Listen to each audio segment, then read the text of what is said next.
Welcome to Headphone News, International Edition for Sunday, January 5th, 2025. Russia's recent military gains in Ukraine. On January 4, 2025, Russian forces took control of the village of Nadia in the eastern Luhansk region of Ukraine, a key area in the ongoing conflict since Russia's annexation of Crimea in 2014. This strategic capture is significant for the war's dynamics. Additionally, Russian troops reported shooting down 8 U.S.-made ATACMS missiles, highlighting their strong air defense capabilities. They also claim to have intercepted 10 Ukrainian drones over Russian territory, including 3 in the northern Leningrad area. The situation continues to draw international attention, with countries like the United States providing military support to Ukraine. As these events unfold, the capture of Nadia and the missile interceptions could reshape military strategies and international relations, raising concerns about further escalations in the region. Biden's bold move on offshore drilling. President Biden is taking a bold step by announcing a ban on new offshore oil and gas drilling across 625 million acres of U.S. coastal territory, including the Atlantic and Pacific Oceans and the Gulf of Mexico. This important decision, expected on January 4, 2025, aims to tackle climate change and set the U.S. on a path to a cleaner economy by 2050. While many areas will be off-limits for drilling, Biden may still allow new oil and gas leasing in parts of the Gulf, which produces about 14% of the nation's fuel. The Outer Continental Shelf Lands Act gives the president the authority to enforce this ban, ensuring that future leaders can't easily reverse it. Previous presidents, like Trump and Obama, have used this law to limit offshore drilling. This upcoming ban marks a significant shift in U.S. energy policy, highlighting the urgent need for environmental protection and reduced carbon emissions. What does this mean for our planet's future? DOJ pushes Supreme Court on TikTok ban. The U.S. Department of Justice is urging the Supreme Court to reject Donald Trump's request to delay a law that could block TikTok or force its sale by January 19, 2025. This law, enacted in April 2025, requires ByteDance, the Chinese company behind TikTok, to sell its U.S. assets to avoid a ban. Trump argues he needs time after taking office on January 20, 2025, to find a political solution regarding TikTok. The Supreme Court is scheduled to hear arguments on January 10, 2025. The DOJ claims that Trump's request hinges on ByteDance proving they can win in court, which they have not shown. Concerns are growing about TikTok's data collection practices, with the government stating it poses a major threat to national security. TikTok's legal team, led by attorney D. John Sauer, is also asking the Supreme Court to block the law, arguing it violates free speech rights under the First Amendment. If the law isn't blocked, new downloads of TikTok will be prohibited, but existing users can still access the app. This situation highlights the ongoing tensions between the U.S. and China over technology and data privacy. Austrian Chancellor resigns amid coalition crisis. Austrian Chancellor Karl Nehammer announced his resignation on January 4, 2025, following the collapse of coalition talks with the Social Democratic Party. This breakdown stemmed from key disagreements, leading Nehammer to also step down as leader of the People's Party. The political landscape in Austria has been tense since the September 2025 elections, where the far-right Freedom Party gained significant support, securing about 29% of the vote. The People's Party followed with 26.3%, while the Social Democrats received around 21.1%. With coalition negotiations failing, questions arise about Austria's political future and the possibility of a snap election. Analysts suggest that if a new election is called, the Freedom Party could benefit the most from this political deadlock. The way forward remains unclear, with discussions of a potential partnership between the People's Party and the Freedom Party, despite Nehammer's previous hesitations. This situation underscores the complexities of coalition politics in Austria and its implications for governance. Escalating violence in Gaza. High casualties from Israeli airstrikes. Israeli airstrikes in the Gaza Strip have led to a tragic loss of at least 184 lives over just 3 days.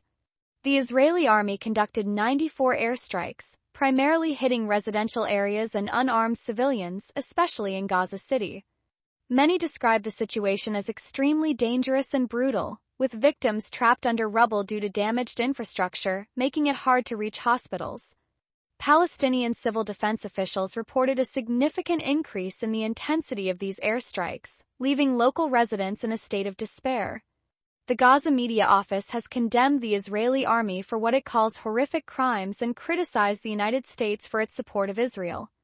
This surge in violence began on October 7, 2023, when Hamas attacked southern Israel, resulting in over 1,200 Israeli deaths and around 250 hostages taken.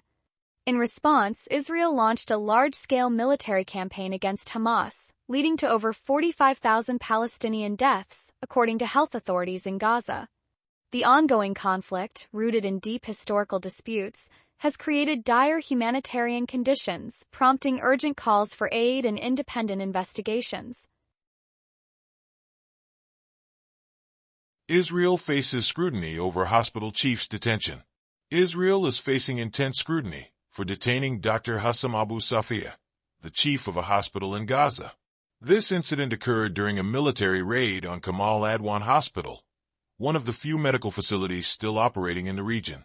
The raid followed a surge in violence after the Hamas-led attack on October 7, which resulted in around 1,200 deaths in Israel. Israeli officials allege that Dr. Abu Safia is linked to terrorist activities and has ties to Hamas, which they accuse of using the hospital as a base.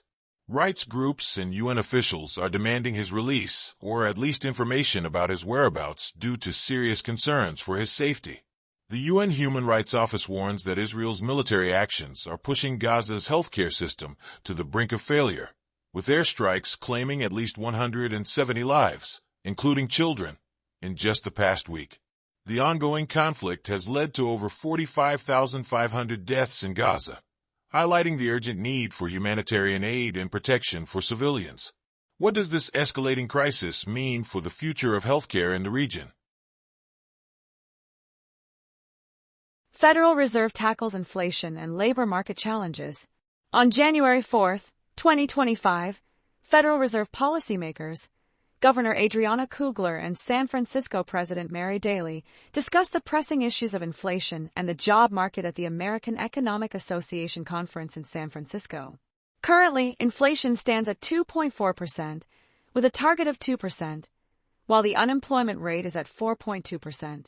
Kugler and Daly highlighted the need to balance inflation control with job stability, warning that a slowdown in the labor market could lead to higher unemployment. Last year, the Federal Reserve cut short-term interest rates by 1% to boost economic activity, encouraging borrowing and spending. However, they acknowledge that their work on inflation is far from finished.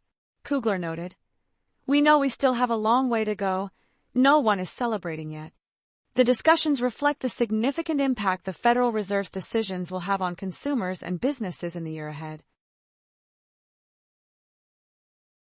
Israeli attacks in Gaza result in civilian deaths. On January 4, 2025, Israeli forces launched attacks in Gaza, leading to at least 70 deaths, according to Palestinian medics. This violence escalated as new ceasefire talks were underway to end a 15-month conflict. Among the casualties, 17 people died in strikes on 2 homes in Gaza City, with witnesses describing a massive explosion around 2 a.m. Later, another attack in Gaza City claimed 5 more lives, and at least 10 others were feared trapped under rubble. The Israeli military confirmed ongoing operations in Beit Hanoun, where actions have persisted for 3 months. They also reported destroying a complex used by Hamas, the governing militant group in Gaza. The conflict has deep historical roots, driven by territorial disputes and political tensions. The situation remains critical, with serious humanitarian consequences for the civilian population in Gaza. The international community is closely monitoring the unfolding crisis. Russian attack in Sumy region injures civilians.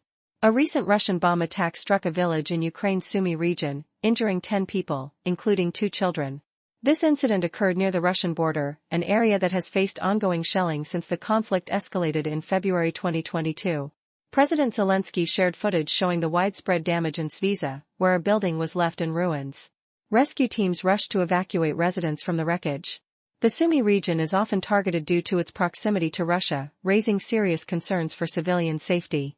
The use of guided bombs highlights the troubling ethical implications of modern warfare. This ongoing conflict has created a humanitarian emergency, putting countless lives at risk. The international community is closely monitoring the situation, as it continues to affect global relations, especially between NATO countries and Russia.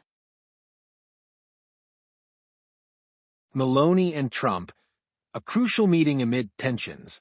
Tensions are rising as Italian Prime Minister Giorgia Meloni prepares to meet President-elect Donald Trump in Florida on January 4, 2025. This meeting comes at a critical time for Meloni, who is navigating challenges in foreign policy after the arrest of journalist Cecilia Sala in Iran. Sala was held while working under a journalistic visa, just days after Iranian businessman Mohammed Abdini was arrested in Italy on a U.S. warrant for allegedly supplying drone parts linked to a deadly attack in Jordan that killed 3 U.S. service members. The situation has strained relations between Italy and Iran, prompting Iranian officials to summon Italy's ambassador and criticize what they call America's hostage policy. They are demanding Abedini's release to prevent further damage to bilateral relations. As a court in Italy considers a request for Abedini's extradition, the outcome of Meloni's discussions with Trump could reshape Italy's foreign policy and its relationships with both the United States and Iran in the coming months. Protests in South Korea over President Yoon's impeachment.